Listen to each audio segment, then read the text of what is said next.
So one of my tips is, these things take time to execute.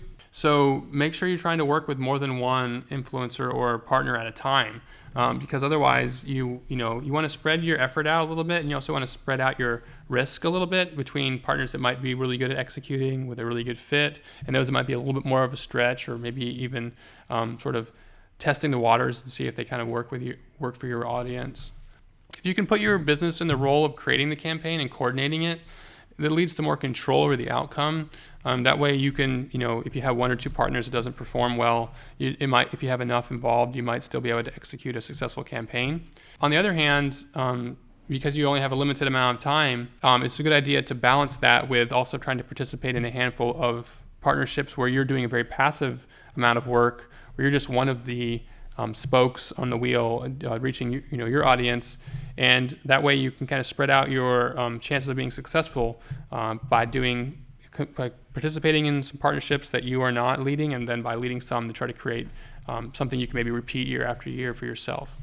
To follow up on that, the reason why I think it's good to spread yourself out a little bit and also to work with different partners is because the execution of the plan is a lot harder than actually creating the plan itself. It's fun to ideate and it's fun to recruit partners, and in theory, people like these kind of strategies. But then when it comes down to actually following through in a timely manner, especially if there's a time window around the partnership, that can be hard. And it really falls sometimes on someone other than the person who said yes to actually do the execution, whether it be their marketing person or their marketing coordinator. So it's really easy to lose momentum in the execution phase and really end up in a situation where you had a great idea and a great looking landing page and a great partnership, and really only people who end up hearing about it are your own fans, which doesn't really make it a true partnership. It's just a way to create a promotion for yourself. But if you want it to really work, the partners have to do their part, and some partners will go above and beyond and maybe even do more than that was asked. Others will fall really flat. It might not seem authentic when they do it, so that their audience might not actually be engaged with it. So we'll talk a little bit more about how to overcome some of those hurdles later, but it's important to know, and it's a good reason why you want to include enough diversity of partners in your program and your strategy to make it work. So here's some common outcomes. Obviously the goal for most marketing strategy is to get new customers, but sometimes it's a multi-step process, and that's not realistic for the initial campaign when you reach someone for the first time.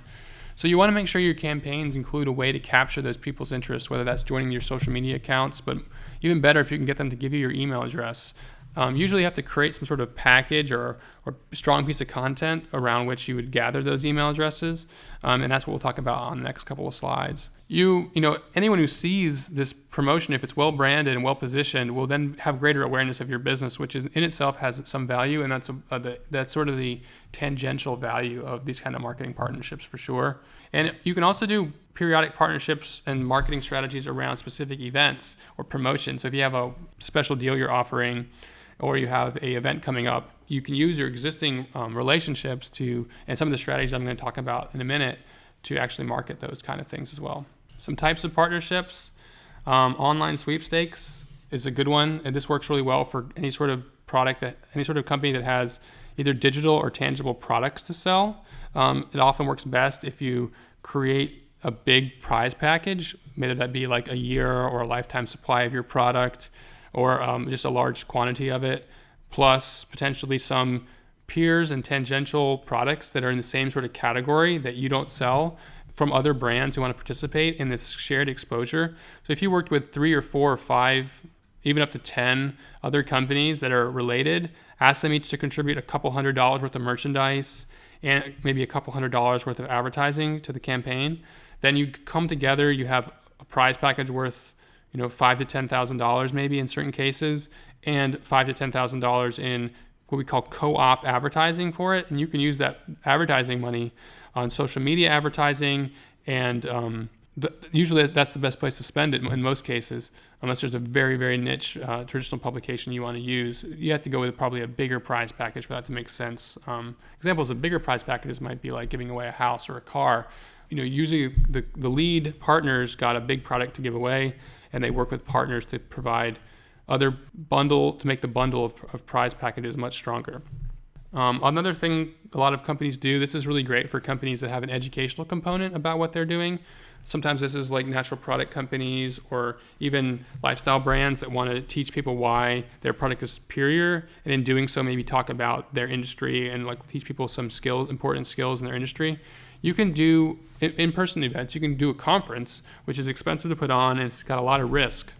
Or you can do an online event, which is pretty much close to free other than time. And it can be a good way to work with partners and have them participate in the content without having to fly them into town and set up a big, complicated, and expensive conference with expensive food and collateral and everything else that would come along with it. So examples of that could be, you could set up a one-day virtual conference where you set up interviews with multiple people, which you do through Google Hangout Live or Skype. You could have those recorded and available immediately or live and then recorded and available afterwards. And you could line up some experts to talk about some important conversations or topics. You can even do panels using Google Hangout. And then you have, each of those participants promote their participation to their network as part of the participation. And maybe you agree to share some or all of the email addresses that people who register to attend with those partners as well. And oftentimes this comes along with a bundle where each person who participates in the virtual summit could provide something, either a product or an ebook or a guide or an online course they have to sell into a bundle, and then you could market that bundle to everyone who came, everyone who participated in the summit, or even those who didn't, via email and social media. So that's a good way for certain types of businesses to work together in a fairly low risk environment to create something that's similar to a more tangible in-person event. Obviously for event marketing, it's a really common and a great strategy to give groups of networks or media discount codes. We do this for 2 major conferences that we market at JB Media Group. One is the cruise that my father co-founded about 12, 13 years ago. And the other is this large conference in San Francisco, which is an entrepreneurship event. In both cases, we have somewhere between 10 and 30 partners, and they usually, generate 5 to 10% of all the sales through a discount code.